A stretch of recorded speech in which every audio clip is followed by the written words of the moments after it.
December 20th, the Western Division champion Oakland Raiders prepared to meet the Houston Oilers in the American Conference playoff. On this day, outstanding young coach John Madden must have pondered the preceding 14 weeks. He well remembered the experts' predictions that 1969 would be the biggest challenge the Raiders ever faced. He remembered the injuries and the weeks of strain and struggle that began against the same Houston Oilers. Opening day was a beautiful combination of sunshine and spirit. The Oilers were not impressed with the Raiders. They unveiled their jack-in-the-box rookie receiver Jerry Levias, number 23, and Houston scored 10 points. But the Raiders had a master jack in safety Dave Grayson, number 45, and his interception created the first scoring opportunity of the game early in the first quarter. Behind number 70, guard Jim Harvey's key block, Charlie Smith swept for the TD. Moments later, Grayson again intercepted, and the silver and black once more threatened to score.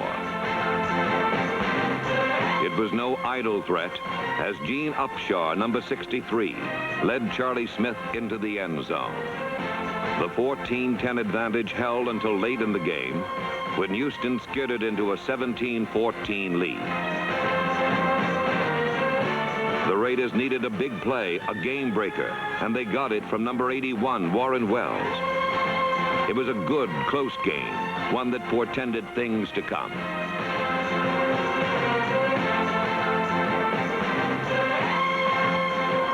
The Miami Dolphins fell victim to the same thief who robbed the Oilers. Dave Grayson's interception went 76 yards. The 9-year veteran from Oregon would eventually lead the team in interceptions with a total of 8.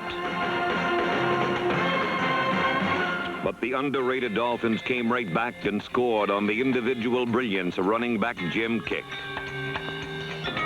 With only 15 seconds left in the game, veteran George Blanda provided another big play on a 46-yard field goal, and the Raiders won again.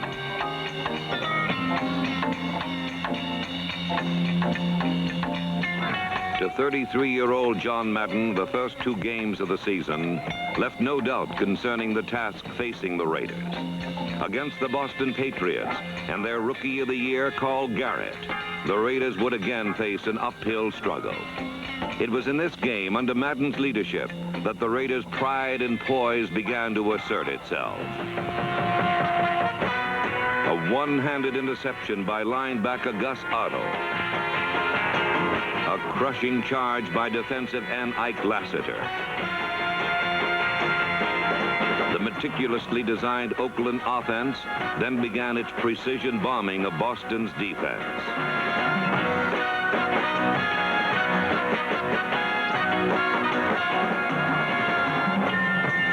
From any place on the field, any play can be 6 points.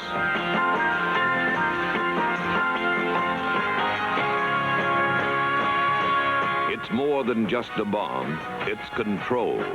It's Hewitt Dixon leaving a string of stunned defenders in his wake. Playing football for the Oakland Raiders means dedication, sacrifice, and struggle. It's yardage and touchdowns, not completion percentage. Facing the Dolphins for the second time in 3 weeks, the Raiders found themselves again needing a big play. In fact, 2. They got one from linebacker Bill Lasky, and another on Darryl LaMonica's pass to Fred Biletnikoff. Still, the end result was a frustrating 20-20 tie. Part of the challenge facing the Raiders was the overall strength of the dominant American Conference. In Denver, the Raiders faced the tough, improved Broncos. But all the King's horses couldn't stop Art Tom's number 80 from blocking a punt. And in a bitter struggle, Oakland drove to a 24-14 victory.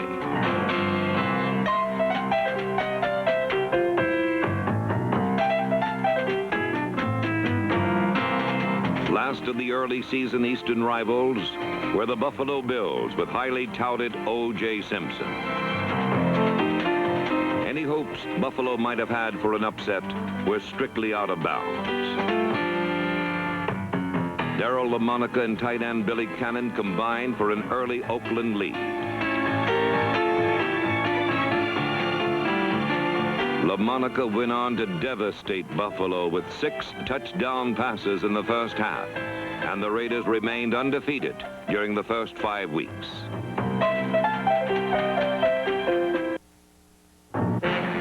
In San Diego, however, the Chargers were more than anxious to see that the Raider string ended at 5. John Hadle and number 19, Lance Allworth, excelled early.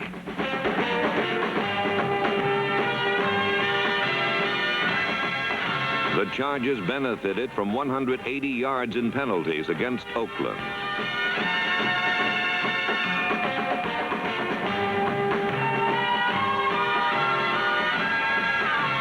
But loyal fans who made the trip down from Oakland were but momentarily disappointed. It was a brutal game with both quarterbacks suffering through rough treatment. Early in the first quarter, LaMonica was knocked unconscious. The Chargers had a field goal, and Oakland was scoreless. The 28-year-old quarterback insisted on staying in. This was his very next play.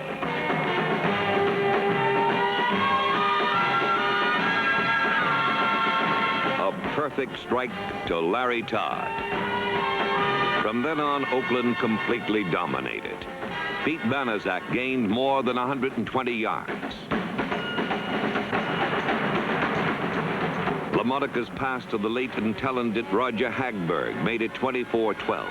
The memory of Roger Hagberg will always be cherished. Oakland had won a record 15 consecutive games. One more was not to be, for lurking in the shadows were the Cincinnati Bengals, led by their bright young quarterback, Greg Cook.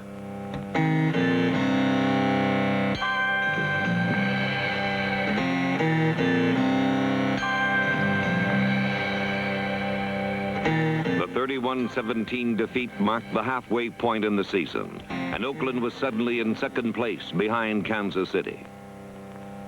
It was a grim setting the following week, with Oakland's great record in the 1969 season in jeopardy. The Raiders managed to settle down from the upset at the hands of the Bengals and defeated the Denver Broncos 41-10. Linebacker Chip Oliver opened the Oakland scoring.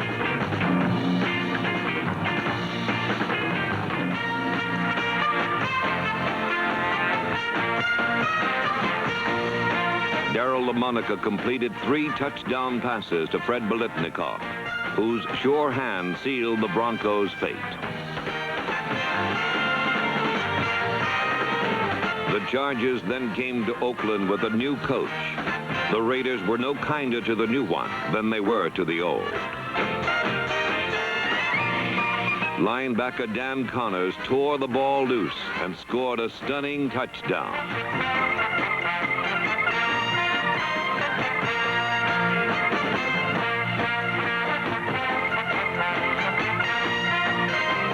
When San Diego pulled ahead late in the game, LaMonica and Warren Wells again provided the big play in the 21-16 victory, and Oakland had taken a big step toward regaining first place. The San Diego series had been a real foot race, but the Raiders were victorious and turned toward the first of 4 crucial games. Kansas City Chiefs, brooding, intense, still stinging from last year's humiliation, were the first hurdle, and were favored in this game at home. They took the lead on a McVay sweep.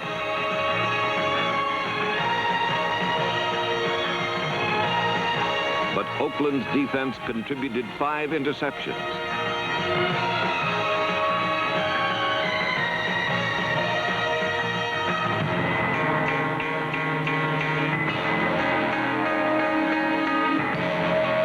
One by aggressive George Atkinson went for a touchdown.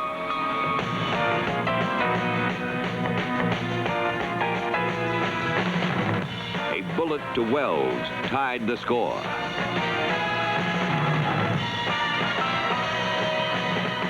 In the second half, Dan Connors scored his 5th career touchdown by galloping 75 yards for the winning 6 points.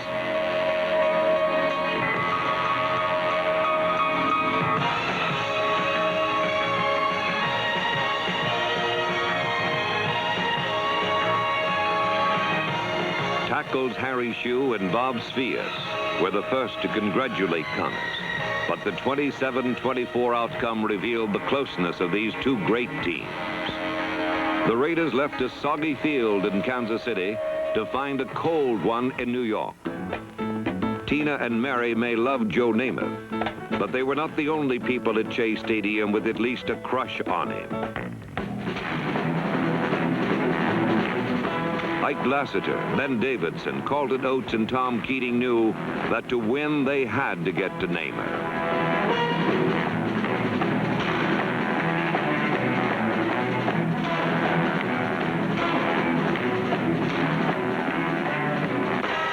While Mr. Namath received visitors all day, Mr. Bolitnikoff simply received.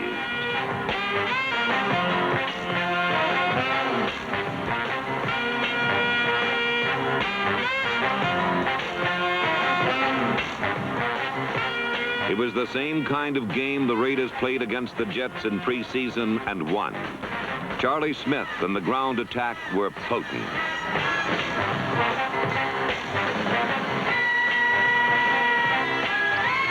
But Oakland's ace remained the quick strike. LaMonica to Wells.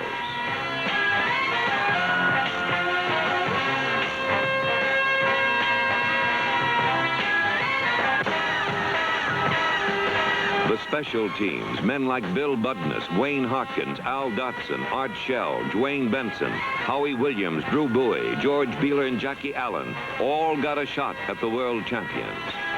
Number 36, Lloyd Edwards, once stole the ball to set up a Raider touchdown.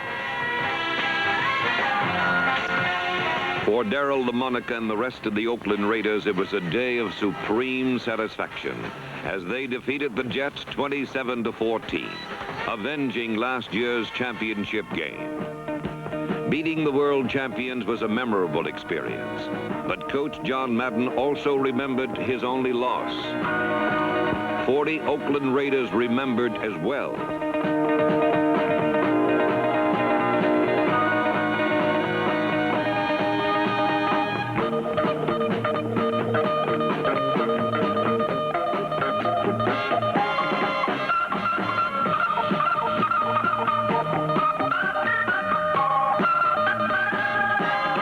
The 37-17 victory over the Bengals was a prelude to the final showdown with the Chiefs. A showdown for supremacy in the Western Conference and home field advantage in the playoffs. In Oakland for the final game, All-Pro Willie Brown received the Gorman Award as the Raiders' most inspirational player. The Chiefs, too, had inspiration. They surely got it from the only coach they have ever had, Hank Stram. John Madden, in only his first year, was put to his greatest task. It was a rugged defensive struggle. The end around, which became so prominent in the Super Bowl, was easily deciphered by Tom Keating. When stopped themselves, Raider kicking specialist Mike Eyeshide boomed 70-yarders. The special teams prevented any returns. The Raider offense was often brilliant, but could only build a 3-0 advantage going into the fourth quarter.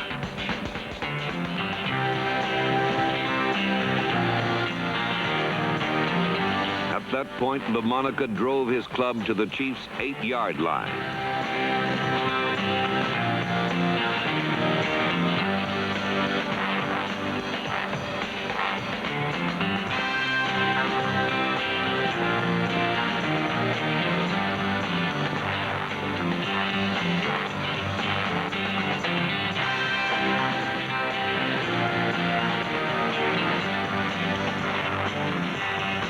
Charlie Smith went in for the score. The Chiefs were far from finished, however, as they drove the length of the field and on fourth down scored. 5.5 minutes left. The Raiders had to play ball control. 3rd and 5, LaMonica to Cannon for 12. But passing was risky. Enter Marv Hubbard, number 39, rookie fullback. 18 precious, time-consuming yards. Hubbard again. And with time running out, Oakland was beating Kansas City at its own game. Ball control. The Raiders were Western Division champions for the third straight year. To Coach of the Year, John Madden and his outstanding coaching staff, Ollie Spencer, Ton Doms, John Polanchek, Richie McCabe, Sid Hall, Dick Wood, Marv Marinovich, a job well done.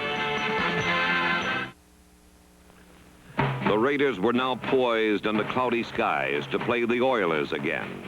This time for the right to play in the AFL championship game.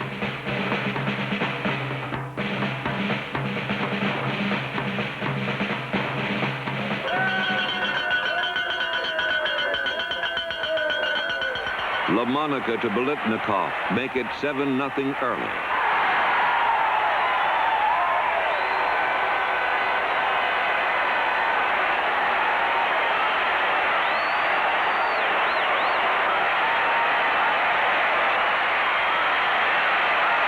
One play later, and George Atkinson intercepts on his own 43.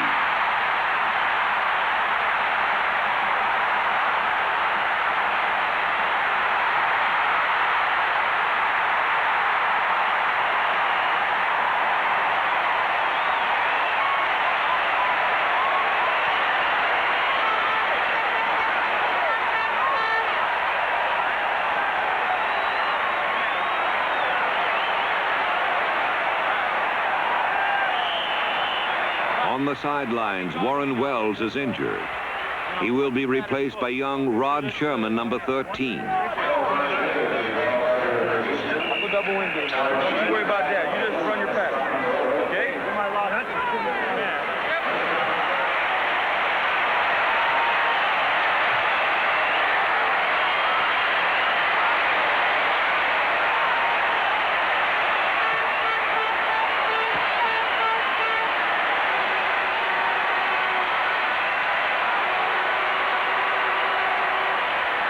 The front five make it possible. 79 Shue, 76 Vias, 00 Jim Otto, 10 years an All-Pro, number 70 Harvey, 63 Upshaw, and a grateful Billy Cannon.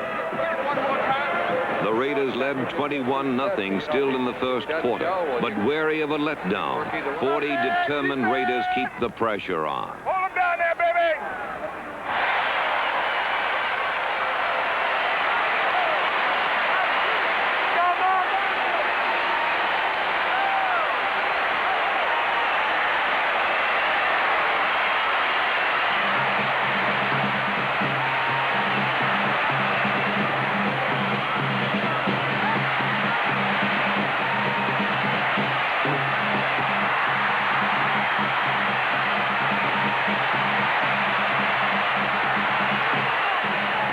Rookie Marv Hubbard scores his first professional touchdown, and the Raiders have overcome every obstacle. All that remains, the Super Bowl and the World Championship. But first, they must beat the Chiefs for the third straight time.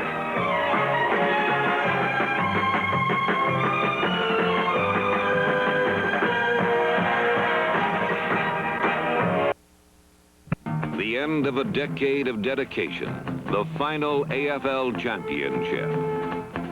In the first half, the Chiefs tried to throw over the Raider defense and run over it. Neither worked.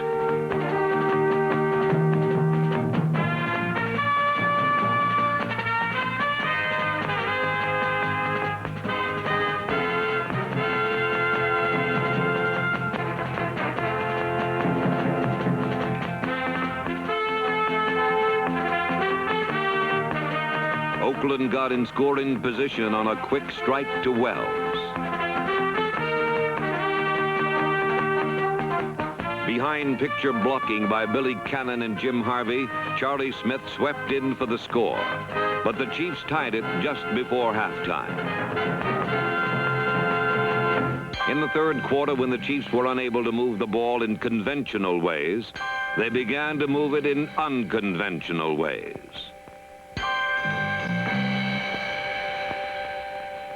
From his own 2-yard line, Len Dawson threw to Otis Taylor, number 89. The controversial play netted 35 yards.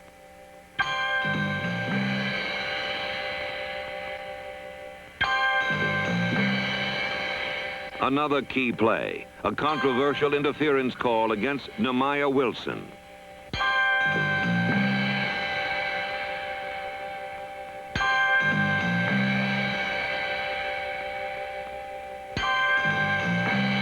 The Chiefs consummated their good fortune into a touchdown and took the lead they never lost.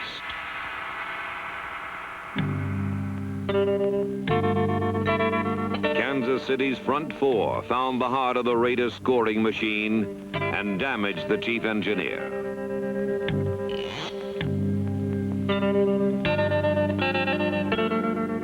The explosive powerhouse offense that had struck the 49ers in preseason, that had beaten every team at least once, that had beaten the Chiefs 7 out of the last 8 times, was quiet.